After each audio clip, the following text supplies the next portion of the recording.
O podcast que você ouve agora é uma produção da Central 3.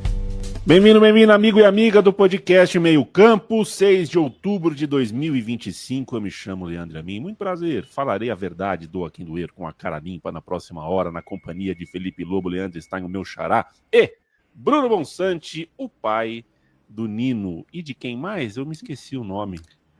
Verona. Luna? Verona, é que picotou aqui. Eu espero que todos vocês mas ela não é estejam bem. exatamente minha filha ainda. Ela só mora comigo. Não me dá nenhuma atenção. Leva algum tempo. Os gatos pares costumam ser assim. Os ímpares são mais afetuosos. É o que dizem. Quer dizer, posso ter tirado isso do nada agora. Falaremos de campeonato inglês, de campeonato espanhol. Teve rodada no final de semana nesse mundão. A conversa de futebol aqui no Brasil tá um suquinho de metanol, hein, senhores? Um suquinho de metanol. Tudo bem, Lobo? Tudo certo, Yamin. Boa noite, boa tarde, bom dia, Yamin. Bom você estar em todos os nossos amigos. Eu vou te dizer que eu fugi de todas as discussões sobre futebol. Eu tava falando sobre isso com o Bonsa e com o Stein. Que eu procurei me abster de qualquer coisa para me preservar a minha saúde, porque o debate se tornou interditado em todos os aspectos, né? Porque, enfim, virou uma coisa séria. Eu só espero que, assim, eu acho que de mais importante de tudo que aconteceu, eu espero só que o debate sobre a profissionalização de arbitragem e tudo mais seja algo frutífero. Porque eu não estou acostumado a elogiar a CBF e a gente já fez isso essa edição, né? Essa edição não, a edição passada. E eu espero que já que está numa onda de boas medidas, né, Yamin? Teve o calendário com várias questões, mas teve ali algum avanço, ainda que bem menor do que se esperava. Teve a demissão do Ramon Menezes, né, Yamin? Ele aconteceu. Caiu. Assim, parecia tão óbvio que foi só o Samir Chaude assumir, acontecer o primeiro vexame, né? Porque já foram vários, e ele decidiu demitir. Assim, antes tarde do que nunca, né? Um presidente que não tem o personagem empregado como ídolo, que era o que acontecia com o Edinaldo e o Ramon. O Edinaldo, torcedor do Vitória, que é. Não acho que é por isso que o Ramon ficou 3 anos e meio, mas então tinha idolatria envolvida. Essa é a pergunta que o Edinaldo nunca vai ter como responder diante de um microfone. Você vai ter que ficar sem saber, Bruno Bonsante. Eu começarei a falar de campeonato inglês com o Leandro Stein, não sem antes, Felipe Lobo, você citou a arbitragem, eu quero falar de um outro ponto só. Só um registro rápido aqui, porque o atleta Vitor Roque, muito jovem, já rodado, já viveu na Espanha, já jogou de seleção brasileira, já viajou bastante, mas ainda é muito jovem, fez uma postagem absolutamente inapropriada depois de Palmeiras 3, São Paulo 2, uma postagem preconceituosa, homofóbica, e eu só faço a seguinte observação, né? Clubes que pagam muito dinheiro por um jogador pensam que terão esse jogador no seu quadro, no seu clube, na sua sede, por 3, 4, 5 anos, né? É o que o Palmeiras, imagino que pense que terá o Vitor Roque por 5 anos, 4 anos. Se pensa isso, tem papel na formação cidadã do jogador, deveria se preocupar em ajudar a formar também o cidadão, não só o jogador, posto que é muito jovem. E os clubes de futebol têm, por natureza óbvia, ter muitos funcionários jovens, jogadores de futebol jovens. Não é uma pauta só no Brasil, né? Porque vejam vocês que o Borussia Dortmund tem hoje no seu elenco um jogador que é abertamente contra pautas LGBT, que é Nimecha, né, o nome dele? Me corrijo se eu tiver isso, né? E esse debate acontece em alguns clubes, em alguns lugares onde a conversa é mais estruturada, é mais avançada do que no Brasil, e eu gostaria que isso acontecesse no Brasil com os clubes que hoje não estão mortos de dívidas, como é o caso do Palmeiras, por exemplo, do Flamengo e de outros poucos nesse país. O Palmeiras tem dinheiro para ter um núcleo dentro da sua sede para ajudar a conscientizar, a educar, porque não é uma questão de dinheiro. Dane-se para mim se o Palmeiras vai multar o Vitor Roque por uma postagem em rede social. Não é esse o caso. Mas eu acho que clubes de futebol deveriam se preocupar em trazer uma pessoa de fora, pegar 2 horas do tempo do Vitor Roque, dar uma palestra, explicar o porquê que isso acontece, explicar qual é a violência causada por esse tipo de postagem, o quanto a sociedade sofre com esse tipo de piada, para a gente ajudar também a pessoa.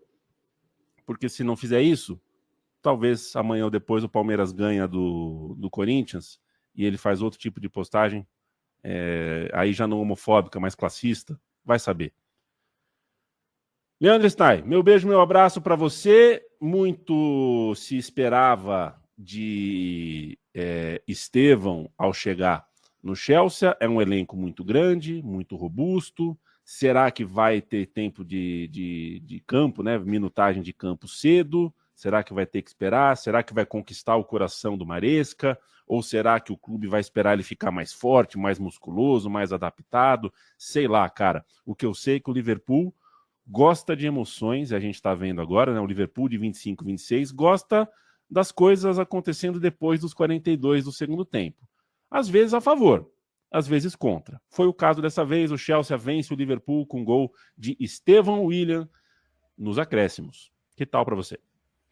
Bom, é um gol do Estevão que é para deixar a assinatura dele no Chelsea, né? Assim, o peso da partida, o adversário que era, né? Um Liverpool não só que é o atual campeão da Premier League, mas que contratou tanto nessa temporada e que, de certa maneira, assim, movimento de mercado, acho que até dá para colocar como exemplo em relação ao que o Chelsea vem fazendo, né? São políticas diferentes, mas em relação ao fortalecimento de elenco, acho que o Liverpool é um exemplo hoje. Não vem jogando bem, mas o Chelsea também acho que tem méritos na partida, né? Méritos de começar num ritmo muito forte, de contar com o golaço do Caicedo, méritos de conseguir segurar quando o Liverpool partiu para cima, e méritos também de crescer no final do jogo a partir das suas alterações, e aí o Estevão tem grande parte nisso, né? O Estevão e o Gittens, principalmente, 2 jogadores que ajudaram o Chelsea nessa reação no fim da partida. E o Estevão como um cara cheio de expectativas, como um investimento para o futuro, né? E nesse Chelsea que pensa muito mais no futuro do que no presente no mercado, acho que o Estevão tem mais ainda essa cara de projeto, né? De cara que pode eclodir, porque é um talento claramente bruto. Não necessariamente tem a melhor tomada de decisão, tem pontos que ele precisa amadurecer, mas em vários e vários jogos dessa temporada, mesmo participando pouco, ele já teve alguns lampejos, né? O jogo contra o West Ham, por exemplo, ele erra num lance que ajuda o West Ham a sair em vantagem no placar e depois ele se recompõe para sair como melhor em campo.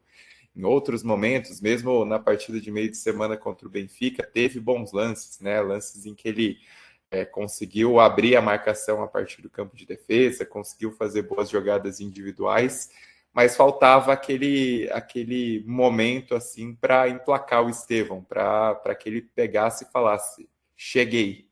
Enfim, esse momento acaba sendo o gol contra o Liverpool no final do jogo, diante da torcida, com a comemoração da maneira como foi. E acho que o que fica muito impresso para mim desse gol, assim, muito evidente em relação ao Estevão, é como as pessoas gostam dele, né? Assim, impressionante a maneira como o time foi abraçar na comemoração, depois a reação do João Pedro quando o jogo acabou, né, com o Estevão comemorando deitado no gramado, e o João Pedro vai lá celebrar com ele o momento. Então é alguém que tem essas expectativas por conta do talento, sabe-se do que ele fazia no Campeonato Brasileiro, né, e também acho que até a reação que rolou ali no Mundial de Clubes com o Estevão foi muito interessante, né, primeiro uma certa dose de provocação em campo e depois os jogadores vindo cumprimentá-lo quando teve o Chelsea-Palmeiras. E agora ele tentando criar essa identidade, né? Como talvez, quem sabe, um protagonista do Chelsea. É um Chelsea que tem um elenco, a gente sabe, muito inchado, porque contratou muita e muita gente nos últimos anos, desde a mudança de gestão, sobretudo. Tem muitas peças ofensivas, mas é curioso, né? Porque você destaca o Cole Palmer como o grande craque desse time, né? Nas últimas 2 temporadas foi a grande figura do Chelsea.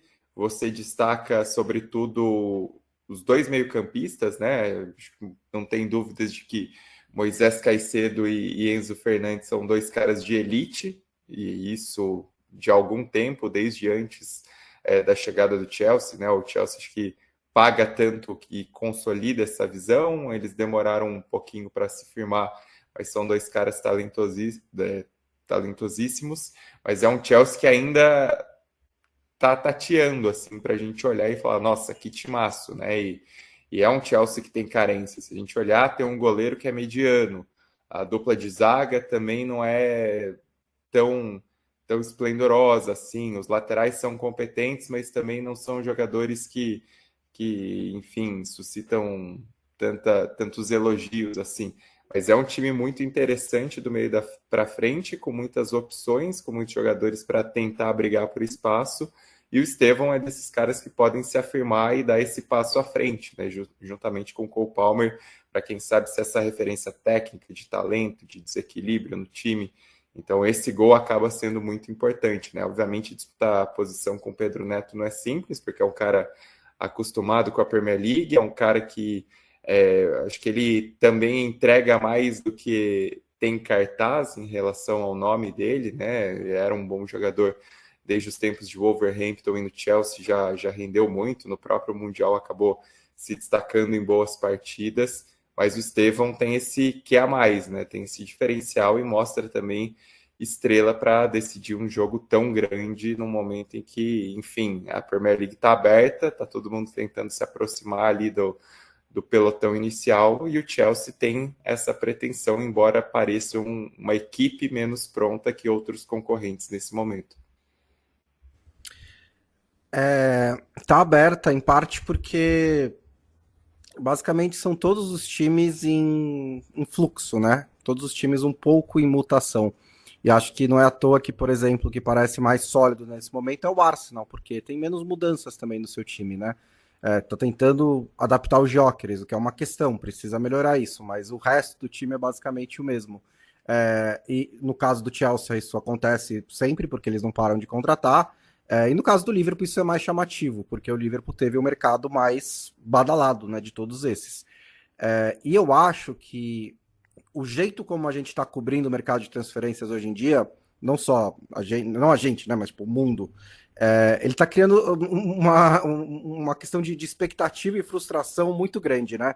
Porque são semanas e semanas que vai contratar o Wirtz, vai contratar o Wirtz, vai contratar o Wirtz, aí contrata, aí festa, aí você coloca lá a fotinha, quem vai ganhar desse time, e aí blá blá blá blá blá blá. E aí chega o primeiro jogo da temporada e você tem que encaixar o Wirtz, né? E você tem que encaixar o Isaac. E o Liverpool é um time que fez mudanças muito profundas do seu sistema de jogo. O jeito de jogar, de atacar e de defender do Liverpool é diferente nesse momento, né? Não só pela introdução do Wirtz, mas também pela saída do Arnold, que influencia tanto o ataque quanto a defesa, né? Porque você tirou o principal passador do time, então a bola não tá chegando no Salah. E defensivamente, mesmo que o Arnold não fosse um ótimo defensor, mas quando o Liverpool tinha a bola, ele era segundo volante. O Liverpool jogava com um quadrado no meio campo, né? Não era um trio. E você tinha alguém no lado do Gravenberch, ou do McAllister, ou do Endo, quando o Liverpool perdia a bola. Você tinha 2 jogadores ali. Isso não existe mais. Então o Slot foi com 4-2-3-1 no começo da temporada, tendo problemas, mudou para o 4-3-3 contra o Palace e o Chelsea, continua tendo problemas. Então o Liverpool é um trabalho em andamento, né? Mas como o seu mercado foi super chamativo, parece que existe a responsabilidade de ganhar todos os jogos desde o começo. E não é exatamente essa a responsabilidade que os times que investem muito têm. A responsabilidade, tanto do Liverpool, quanto do Chelsea, quanto de todos esses times que gastam muito, é eventualmente montar um bom time. Isso às vezes demora um pouco mais de uma semana, principalmente quando você tem mudanças tão drásticas e quando você tem outros fatores, né?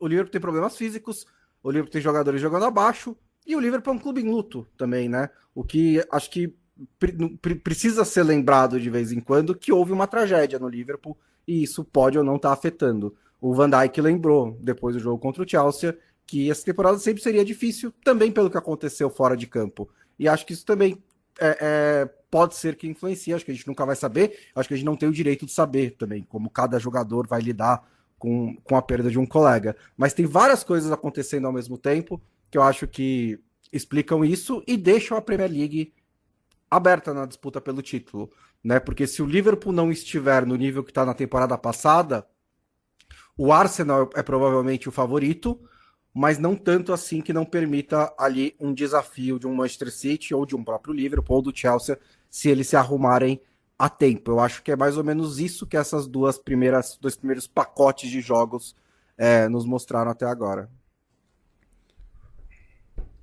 Deixa uma sensação também que a gente pode ter mais surpresas, né? Assim, no sentido de que a gente esperava uma disputa entre menos times e talvez por causa dessa questão do Liverpool ainda precisar de um tempo para se ajustar por tudo isso que o Bonsa falou, pelo Arsenal ter essa questão que parece pequena, mas não é, né? Do Gyökeres se ajustar. Vamos lembrar o que aconteceu quando o Haaland chegou, né?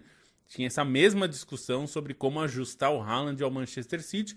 Hoje isso não é mais uma questão, mas no começo, naqueles primeiros meses, isso foi uma questão. Havia uma clara desconexão. Acho que o Manchester City aprendeu a lidar com ela e aproveitar o Haaland no que ele tem de melhor. Mas é um processo, né? E acho que até abre para outros times sonharem. E não sei se exatamente com o título, mas pelo menos para ficar mais perto, né?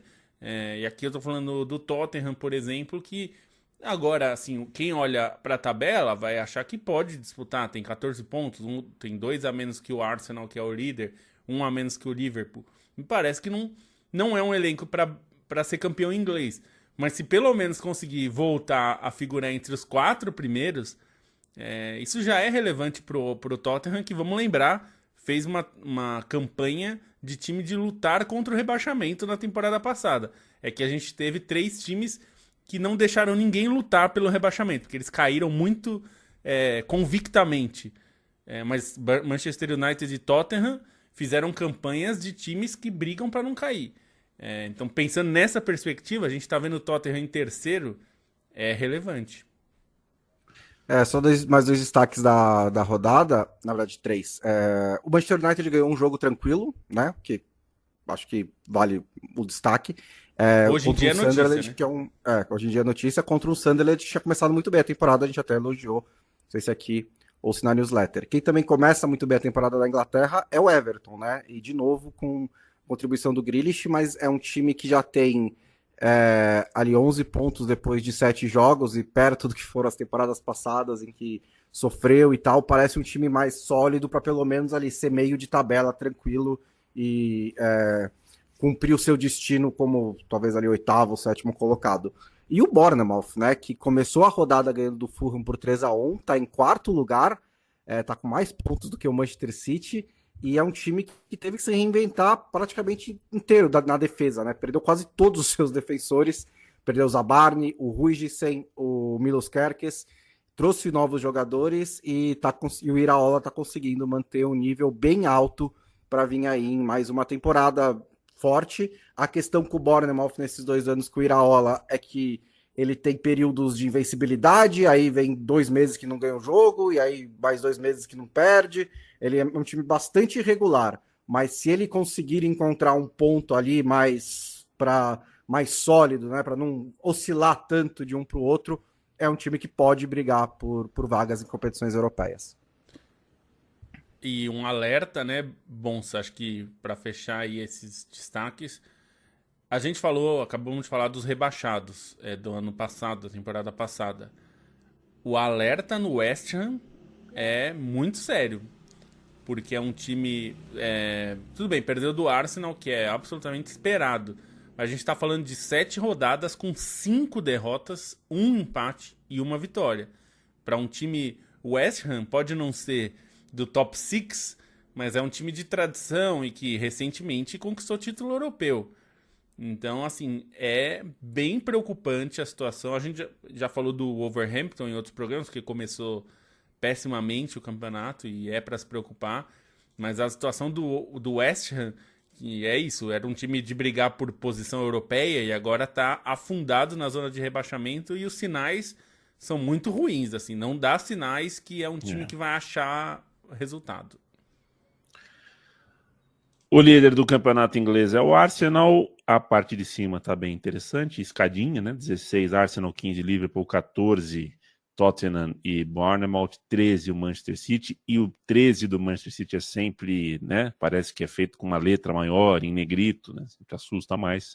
Crystal Palace, 12, Chelsea, Everton, Sunderland, 11, e o Manchester United em 10º lugar, mais uma vez sendo completamente coadjuvante em qualquer conversa de briga lá em cima. Não foi nem 20% do campeonato ainda, mas o Manchester United não dá sinais de que fará algo muito diferente. Um abraço para o Daniel Cohen, Luiz Gustavo. O Daniel está em Sintra, Portugal, grande cidade. Não que seja uma cidade grande, é uma grande cidade no sentido de grande cidade. Cidade bonita, cidade legal. Luiz Gustavo está aqui com a gente, já mandei um abraço. João Pedro Alves, Buenas, um salve para os meios campistas. E ao zagueiro Paulo Vitor, do Nacional do Paraná. Getro, um abraço para você. Matheus Cremonese, Francisco Setara, Cecília Madeira, Matheus Bordal, sempre presente vocês, hein? Cauê Nunes, o Felipe Fagundes, deixa o nosso abraço e agradece pelo botão do Canidia, meu time. Essa semana tem meu time de botão novo, hein? O episódio sobre o Raí na seleção brasileira. Porque é curioso, cara, é curioso.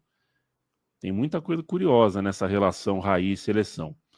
E é um cara que joga a Copa do Mundo com a 10 e com a faixa e vira reserva. E isso acontece numa Copa América alguns anos antes. Tem uma relação confusa. E depois tem ali. a famosa vaia do Maracanã, né? Que vocês certamente vão falar, né? Em um ciclo em que ele não jogou nenhuma vez. Nenhuma vez. Último, ele teve uma chance para se queimar, né? Ele joga Brasil e Suécia na Copa de 94 e o outro jogo dele é esse. Ele não joga de novo.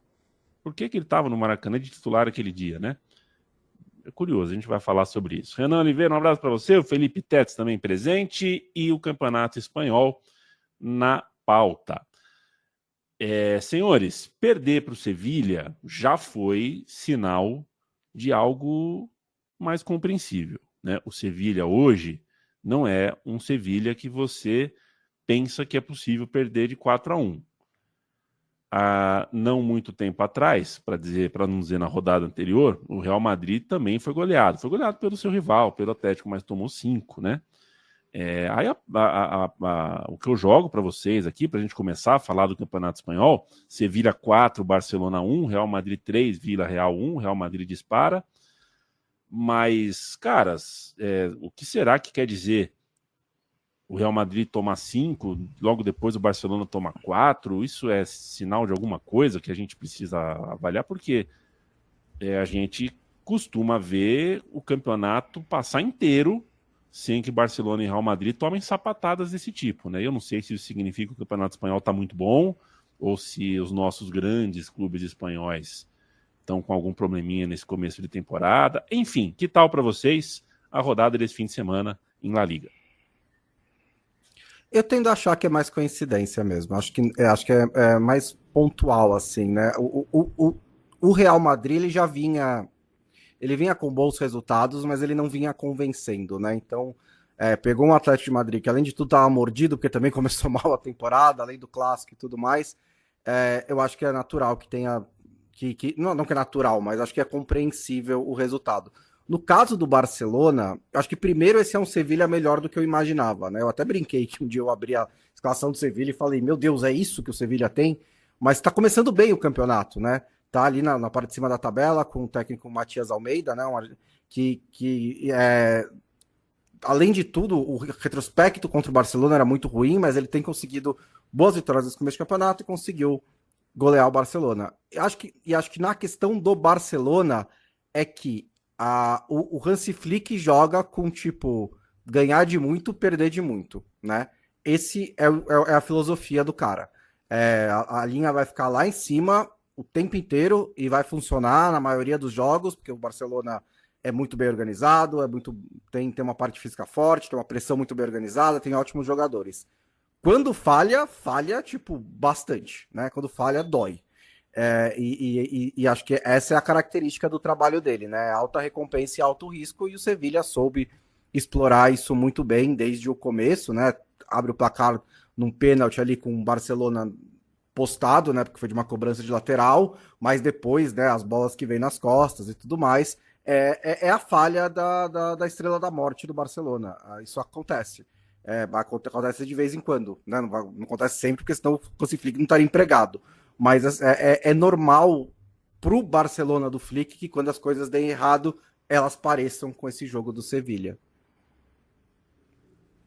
O que dá para falar do Campeonato Espanhol é que essa temporada ela tá, assim, tirando os favoritos ao título de sempre, dá para a gente olhar uma tabela muito equilibrada, né? E pouco previsível em relação ao que a gente imaginaria de estratos, né? Se a gente imaginar os clubes que talvez disputassem cada coisa, enfim. Acho que Villarreal e Betis na zona da Champions não é nenhuma surpresa, assim como o Athletic Bilbao na quinta colocação, embora o Athletic Bilbao estava vindo numa sequência muito ruim, né? O Nico Williams carregou o time nas primeiras rodadas, aí ele se lesionou, o time caiu muito de desempenho, e aí ele voltou nessa rodada, e não necessariamente com a ajuda dele, mas o Athletic Bilbao voltou a vencer. E aí, assim, daí para baixo, né, tem o Atlético de Madrid em sétimo, que é uma surpresa, mas tem times igual o Elche, que acabou de subir ao sexto e vem se apresentando muito bem. O Sevilha era um virtual candidato a brigar contra o rebaixamento e está em oitavo, assim como o Espanhol em nono e o Alavés em décimo. O Getafe é aquele time chato de se ver, chato de jogar, e está em 11º. E aí, se a gente olha para a parte de baixo da tabela, tem o Rayo Vallecano em 14º, que é um time que está disputando a Conference nessa temporada. Tem o Celta em 16º, que está disputando a Liga Europa.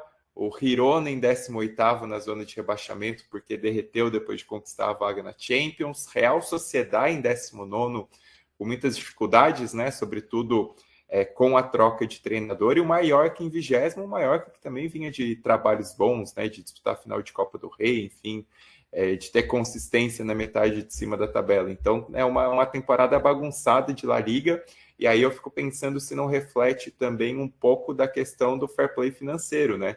Porque o fair play financeiro de La Liga é muito restrito, se a gente olhar em relação a outras competições, a outros modelos de fair play financeiro. Vários clubes ficaram engessados na hora de contratar, né? E acho que o Sevilha é um dos melhores exemplos, porque o elenco do Sevilha tem ainda alguns medalhões, né? Alguns caras assim que estão lá meio que de repente. Acho que o melhor exemplo é o Alexis Sanches. Tem muito cara desconhecido e é um clube que tinha essa fama, né? De contratar bem, de saber como contratar, de conquistar títulos europeus, de estar sempre em Champions League também. E teve esse impacto em relação às dificuldades de conseguir se reconstruir dentro desse sistema de fair play financeiro. Então, acho que isso ajuda também a criar um equilíbrio. A gente pode discutir se é positivo ou não para o campeonato, né? A Liga era conhecida como Liga das Estrelas, e hoje em dia acho que esse rótulo é bem mais questionável. A gente olha para Real Madrid, tem Mbappé, Vinícius, Bellingham, olha para o Barcelona com Lamine Yamal, enfim, ainda tem esses estrelões, mas a impressão é de que outras equipes perderam a força, né? Perderam um pouquinho a referência, e acho que isso acaba mexendo também com o equilíbrio. Essa temporada se promete muito equilibrada, e eu olho assim, acho até difícil pensar em quem vai ser rebaixado, né? A Real Sociedad, que é penúltima colocada, eu não consigo imaginar a Real Sociedad rebaixada com o elenco que tem, enfim. Então, acho que vai ser um campeonato interessante de se acompanhar. E sobre o Almeida é curioso, né? A gente pensar na carreira dele, ele pintar no Sevilha nesse momento é um tanto quanto inesperado, porque é o cara que ajuda o River Plate a conquistar o acesso na Série B do Campeonato Argentino, né? Ele assume o River Plate ali naquele caos e é o treinador que consegue promover o River Plate. Aí depois volta Ramon Dias, que é um ídolo histórico do River Plate, aí depois o Gadiardo. E aí a carreira do Almeida foi estranha, né? Porque ele assume o Banfield, também conquista o acesso na Argentina. Aí ele vai para o México, é campeão, sobretudo da Conca Champions com Chivas. Aí ele trabalha um tempo bom na MLS com o San Jose Earthquakes, depois vai para o AEK Atenas e é campeão grego também com a AEK, e aí pinta do nada no Sevilha. E vai conseguindo tirar leite de pedra do Sevilha por enquanto. Então, é um treinador que a gente... São 13 anos de carreira, né? 14 anos de carreira dele desde que surgiu no River Plate. Agora ele ter esse cartaz, um tanto quanto veterano como treinador, acho que até curioso, mas é um cara que merece aplausos porque vem fazendo muito com um elenco que claramente é bem defasado do Sevilha, né? Enquanto isso, pelo campeonato italiano, o campeonato alemão meio que sem novidades, né? Bayern de Munique, mais uma vez, fazendo mais de 2 gols. Pelo menos parece que a contagem começa no 3. Impressionante o começo de temporada do Bayern. Mas na Itália, a gente vê a cada rodada o reforço da ideia de equilíbrio que a gente já viu, por exemplo, na temporada anterior. Imprevisível essa luta pelo Scudetto. Napoli, que jogou mal, mas conseguiu ganhar de virada, apertadinho, lidera junto com a Roma com 15 pontos. Milan tem 13, Juventus tem 12, Inter tem 12. Só que ninguém aqui mostrou, ninguém desses 5 deixou de mostrar fragilidade em algum momento desse começo do campeonato. Todo mundo deu uma rateada. E isso é bom para o campeonato do ponto de vista de equilíbrio. Mas quando a gente tem um fim de semana de Juventus e Milan, né, Lobo, a gente espera ver um jogo melhor do que a gente viu. 0-0 nesse grande clássico do futebol italiano que já foi até final de Champions League e acabou não sendo bom para nenhum dos dois, porque continua o Milan em terceiro e a Juve em quarto. Eles poderiam estar, né, no caso do Milan, até beliscar uma co-liderança, mas mais do que a pontuação, talvez a atuação, o jogo em si, seja preocupante. Eu diria que, assim, muita gente esperava um jogo melhor do que o que a gente viu. Uma delas que não esperava isso chama-se Massimiliano Allegri. Ele esperava exatamente o que aconteceu. Técnico do Milan e ex-técnico da Juventus. O Massimiliano Allegri está numa jornada de tentar se recolocar como um dos melhores técnicos italianos. Ele ocupou esse espaço durante muito tempo, tanto pelo Milan na sua primeira passagem, quando ele leva o Milan ao título italiano em 2011, e depois comandando a Juventus em títulos consecutivos. Mas a sua última passagem na Juventus deixou uma impressão muito ruim. Entre outros motivos, porque o futebol da Juventus era muito defensivo e considerado muito pouco criativo. Ele mostra nesse começo de temporada que, embora a mentalidade não pareça ter mudado, ele continua sendo um técnico que prioriza muito o jogo defensivo, monta equipes muito baseadas no posicionamento defensivo, mas consegue colocar o Milan em um patamar competitivo que o Milan não vinha vivendo nesses últimos anos, né? A gente viu o Milan competir com o Napoli, com várias questões ali, que foi um jogo, enfim, que teve gol no começo e tudo mais, mas competiu com o Napoli, venceu o Napoli. E agora vai até Turim e fez o jogo que queria fazer. Eu sei que a gente, como torcedor, como apreciador de futebol, principalmente a gente que não está envolvido emocionalmente com o jogo, não torce para nenhum dos times, a gente espera mais desse jogo. Mas o Allegri, eu tenho certeza que esperava exatamente isso, um jogo travado. Porque quem comanda a Juventus hoje, que é o Igor Tudor, tem uma filosofia um pouco diferente. Ainda que ele tenha sofrido desde que ele assumiu, ele melhorou claramente a Juventus do Thiago Motta. E a Juventus é um time mais ofensivo, né? É um time baseado muito mais no ataque do que na defesa, né? Isso até gerou algum problema, mas o time é muito mais propõe muito mais o jogo do que era com o Allegri. E o Allegri impôs o seu jogo. Eu acho que isso tem uma vitória tática, de certa forma. Ele conseguiu fazer com que o jogo não andasse, e esse é um tipo de jogo que o Allegri faz muito.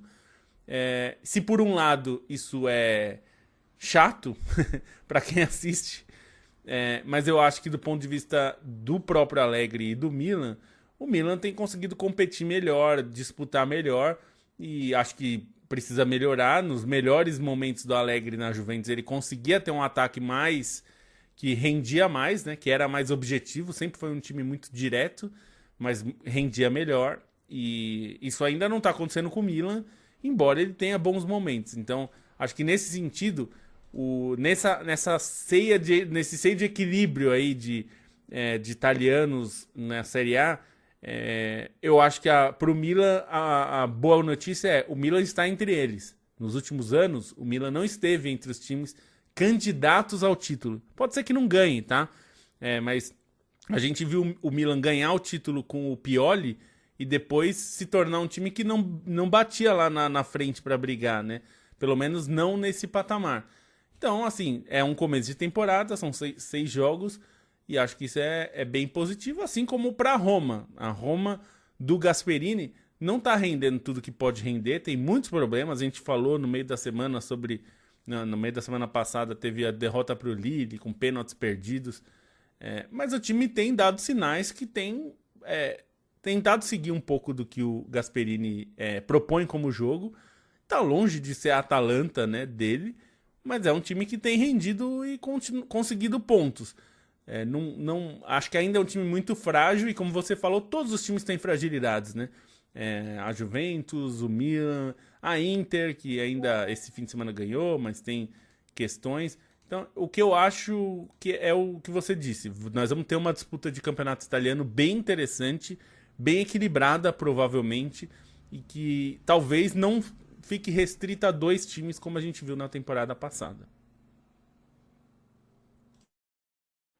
Quero mandar um abraço para o Felipe Alves, o Renan Oliveira, o Edson Santabel diz que a torcida do Sevilha levou um bandeirão, né, de um atleta que ele não conhecia, mas quando ele conheceu Stein, Lobo, Bonsa, ele soube que se tratava de Biribiri, um ídolo, né, um referente. Se eu não estou enganado, até tem a torcida, né, a torcida do Sevilha tem esse nome, né? É Biris Norte. Exatamente. Grande Biribiri. Eu gostaria de ter um atacante na minha vida que se chamasse Biribiri. Senhores, eu já dei o spoiler de futebol alemão. O Bayern de Munique venceu por 3 gols de diferença e venceu como visitante, ganhou do Eintracht Frankfurt. Continua numa muita autoridade, né?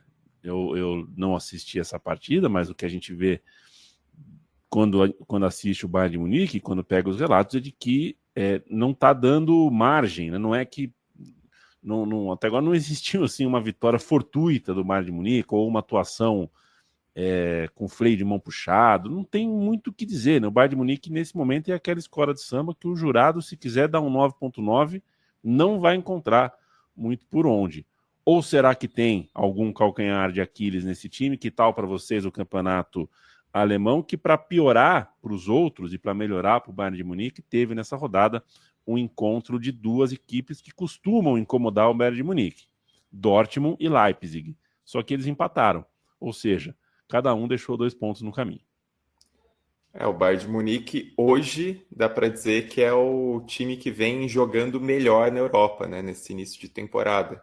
Dá para discutir em termos de resultado, enfim, o próprio PSG, só que é um PSG que está mais desgastado em relação ao que foi a temporada passada, embora tenha tido uma grande vitória sobre o Barcelona na Champions. Ainda é um PSG que não está completo, né? A gente não viu o máximo potencial nessa temporada, e o Bayern de Munique, em relação a outras equipes, é a que se mostra mais pronta, né? Não acho que é um Bayern de Munique perfeito, ainda é um time com certas carências, tem alguns jogadores importantes que estão lesionados, os laterais não dá para dizer que são ideais, né? Se a gente pensar até nas possibilidades do time, enfim, mas é um time que tem se encaixado muito bem e tem respondido em campo de um jeito maravilhoso, né? Sobretudo com atuações individuais esplendorosas, se a gente for considerar o início de temporada do Harry Kane, o início de temporada do Olise, enfim, tem muita gente jogando muita bola no Bayern de Munique, e coletivamente é um time que se mostra bem encaixado. Quando teve um desafio de maior relevo contra o Chelsea na Champions, correspondeu bem, teve uma vitória relativamente tranquila, e na Bundesliga tem passado o carro sobre quem aparece pelo caminho, né? Por exemplo, a primeira rodada pegou o Leipzig e enfiou 6-0. essa rodada contra o Frankfurt. Em teoria, era um jogo mais difícil. Só que aí, assim, foi engraçado, né? Porque eu fui para academia e aí eu ia sair da academia no horário que começou o jogo para ver. E aí, a hora que eu olho, já tava 1-0, assim, com 2 minutos de jogo, e aí eu descubro que o gol saiu com 15 segundos, né? Então, não tem muito como falar desse Bayern de Munique avassalador. Até teve um momento de perigo, que foi quando o Frankfurt marcou um belo gol, só que foi um gol anulado, né? Porque teve um toque de mão do Doan na construção da jogada, mas de resto uma vitória assim, com autoridade, como o Bayern de Munique tem jogado nessa Bundesliga, né? Com muita autoridade. Acho que é das transformações que o Kompany proporcionou desde a temporada passada, uma das mais importantes é isso. O Bayern de Munique voltou a se impor contra os demais adversários da Bundesliga com uma autoridade impressionante. Isso, em certos momentos, até tinha se perdido, né? Pensando em ciclos anteriores, com o Niko Kovac, com o próprio Thomas Tuchel. Às vezes o Bayern tinha uns jogos assim contra adversários tradicionais da Bundesliga que não conseguia ter essa imposição desde o início, como acontece agora, né? E é um time com muitos recursos e com uma base titular muito forte. E aí a gente vê também, acho que outro que merece elogios é o Luiz Dias, né? Que nesse início de carreira dele no Bayern tem algumas partidas que ele faz que são muito boas, tem outras que são mais apagadas, e esse jogo contra o Frankfurt particularmente ele estava para mais, acabou contribuindo, e aí é ver, né, quem que vai ser o time que vai, enfim, quem vão ser os times que vão descolar essas vagas na Champions, porque é difícil qualquer um acompanhar o ritmo do Bayern, até por ser um Borussia Dortmund que não fez grandes contratações para essa temporada, está apostando muito mais na continuidade da base titular e na continuidade do trabalho do Niko Kovac, que é bom, assim, acima das expectativas, e num Leipzig que se renovou, né, que negociou várias das suas estrelas, contratou jogadores de reposição que não são tão badalados assim, são caras para se desenvolver, trouxe um técnico que não era nem a primeira opção, né, o Ole Werner, que começou bem no Holstein Kiel, teve uma passagem morna pelo Werder Bremen e não era a primeira opção para o Leipzig para essa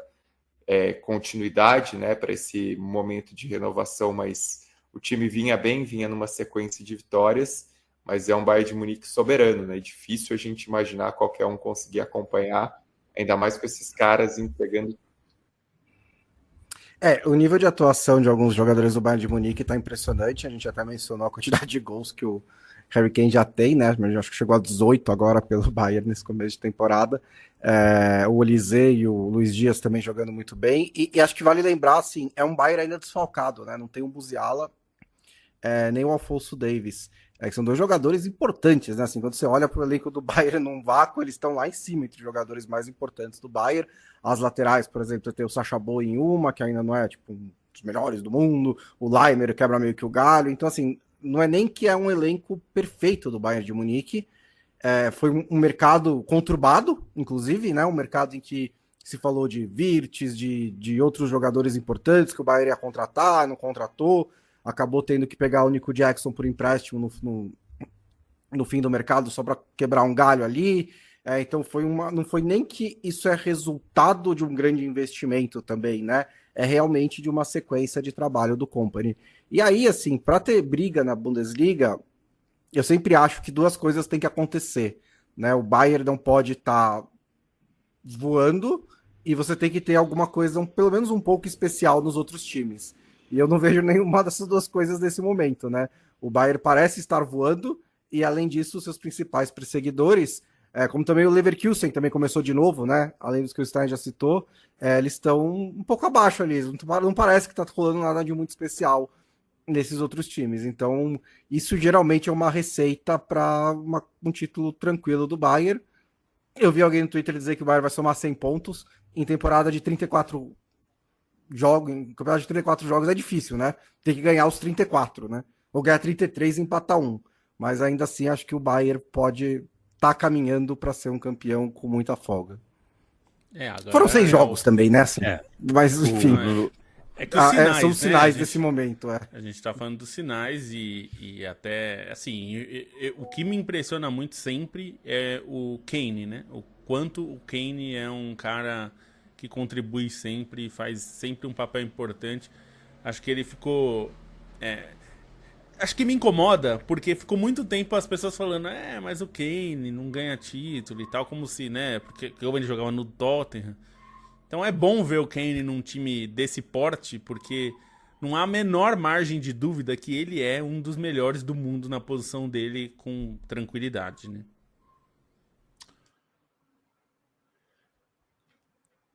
Senhoras e senhores, estamos na reta final do podcast Meio Campo. A gente vem na próxima sexta-feira com uma edição nova em data FIFA, uma data FIFA que para o Brasil é uma data FIFA de amistosos, mas ainda assim amistosos importantes, porque reta final, porque queremos interpretar o que pensa o Ancelotti e como alguns candidatos ainda não garantidos para a Copa do Mundo vão se comportar num jogo que é matinal. Como de sexta-feira a gente grava no comecinho da tarde, a gente ainda vai falar sobre o jogo do Brasil em temperatura quente, quentinha, no máximo morna. Mas não é só de Brasil que é feita a data FIFA, estaremos de olho também em outras pelejas ao redor do mundo. Na África, por exemplo, o bicho pegando. Na Europa a gente pode ter algum tipo de surpresa. Tem time aí que não pode vacilar. Tem time aí que precisou ganhar, para ganhar 3 pontos de Israel, precisou de um 5-4 que até hoje, acho que o Gattuso não conseguiu dormir. Ele deita e pensa, como é que o que aconteceu nesse catso desse jogo? Ficaremos atentos. Com certeza, conversa aqui não falta, papo não falta. O Bruno Bonsante, que tem um canal de Futebol Manager, ele vai fazer em breve um desafio, né? O desafio dele vai ser como... o desafio perdi um campeonato alemão com o Bayern de Munique. Vamos ver se ele consegue. Esse vai ser o grande objetivo dele. E para a gente ir embora, uma rodadinha final aqui. Leandro Stein, beijo e abraço para você. Quer dizer que Mourinho, campeão pelo Porto, agora veste vermelho do Benfica e visita a torcida do Porto no clássico ruim desse final. Pelo menos os 30 minutos que eu assisti, um clássico ruim entre Porto e Benfica, e a torcida do Porto não lhe ofereceu flores. Tchau, tchau. Tchau, tchau. E, eu não entendo, assim, né, essa cobrança por fidelidade do treinador. Eu acho que é mais pela nossa cultura de técnico no Brasil, né? Que o cara tá cada hora num canto, enfim.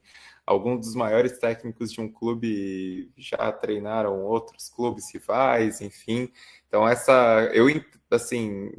eu sei que tem um lado sentimental da torcida do Porto, enfim, mas o cara era profissional, já tinha passado pelo Benfica antes, tinha essa oportunidade, não é que a carreira do Mourinho hoje em dia está cheia de ofertas, foi uma escolha normal a que ele fez de assumir o Benfica, e aí a torcida do Porto pesando muito isso, né? E aí xingou o Mourinho, enfim, chamou de traidor. Desde o anúncio pelo Benfica, a torcida do Porto já estava com bastante bronca e isso reverberou na recepção dele no estádio do Dragão, e de fato foi um jogo ruim, assim, foi um clássico que deixou muito a desejar. O Porto até teve uma boa chance já no finalzinho, né? Uma bola do Rodrigo Mori que bateu na trave, mas não foi um clássico tão bom quanto se esperaria, e hoje dá para dizer que o Porto é um time mais maduro, né? Assim, o Porto tem feito apresentações melhores na temporada, o trabalho do Farioli é bom,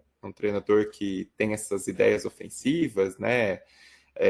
Teve uma passagem ruim pelo Ajax, mas consegue dar uma cara nova para a equipe. O Porto também precisava, porque a gente viu como o último ano foi conturbado, com a participação no Mundial de Clubes, com um time que teve troca na presidência depois de décadas. Era um Porto com muitas dificuldades e um Benfica que Mourinho ainda está tentando deixar sua marca, né? A gente percebe o Mourinho nas entrevistas coletivas, ele batendo de frente com o jornalista, perguntando qual que é o salário do jornalista, enfim. Já temos esses momentos clássicos do Mourinho do Benfica, mas em campo ainda é um Benfica que precisa se encontrar e que tem, se a gente for olhar para elenco em si, é um Benfica que tem até mais investimentos em jogadores que o Porto, né? O Porto tem um elenco muito jovem, muitos jogadores com margem de crescimento, e acho que isso também deixa o Porto bastante interessante, porque tem promessas muito interessantes, assim, tem promessas capazes de realmente estourar no Porto, e o Benfica tem alguns jogadores de um pouquinho mais nome e que não estão entregando, né? Vamos ver se o Mourinho dá jeito, mas nesse encontro, nesse primeiro clássico, 0-0 acabou sendo bem pobre, ficou mais com destaque pelo ruído nas arquibancadas. Valeu, gente, até sexta. Até sexta-feira. Felipe Lobo, meu beijo, meu abraço, tchau, tchau. Tchau, tchau. Só para deixar o destaque que a gente teve uma dessas coisas engraçadas na Liga Francesa com o irmão do Mbappé, o Ethan Mbappé, fazendo o gol de empate do Lille contra o PSG, com o Mbappé na arquibancada. O Mbappé na arquibancada vibrou muito com o gol.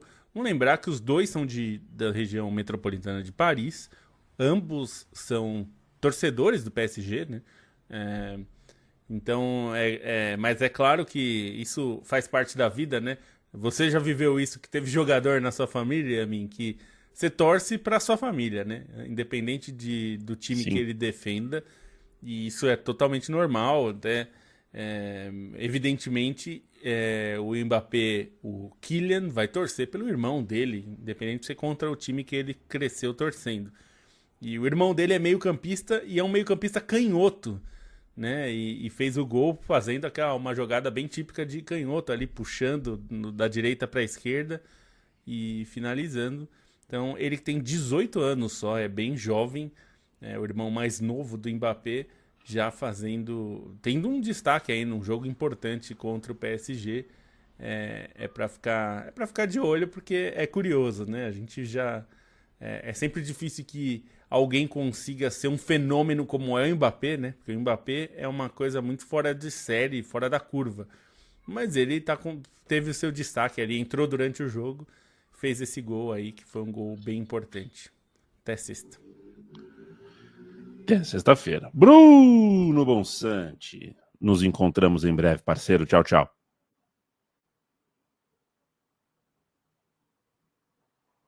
Travou, hein?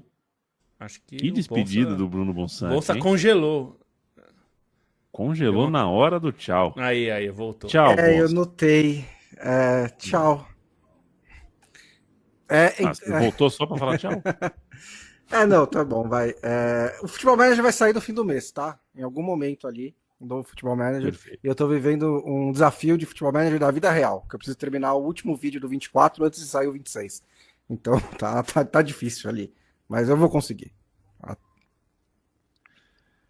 Um abraço pro João Paulo Borgonov, que lembra da Libertadores Feminina. O Corinthians ganhou de 11-0 e para ele ficou barato. Beijo para você, companheiro. Renan Oliveira pergunta quem é pior, Mouro, Mourinho ou Mourão? Moro, né? Moro. Eu não sei se você se refere ao Mourão como o eterno prefeito da Praia Grande. Ou o Hamilton, né? Que não era? Hamilton Mourão, teve. Então aí a briga com o Moro já fica melhor, né? A briga começa a ficar boa, mas eu continuo votando no Moro. Votando aqui, entre nós, porque o Moro nunca vai ter a menor capacidade de ingressar em uma urna eletrônica. Vai saber, né? Esse país aqui resolveu... A gente passou a vida rindo do Emael e um dia elegeram para presidente da República um cara que era mais bizarro até do que o Emael, o democrata cristão. Mas isso é assunto para outro momento. Tchau, gente. Obrigado pela companhia, obrigado por topar ficar com a gente. Se você quiser acompanhar o nosso dia a dia, a gente está nas redes sociais, você encontra a gente no Twitter, você encontra a gente nos nossos canais pessoais também, o Lobo falando de games, inclusive, o Bonsa tem o seu canal já citado aqui de Futebol Manager e eu, nessa data FIFA, estarei falando no canal Sarriá também. Tchau, tchau.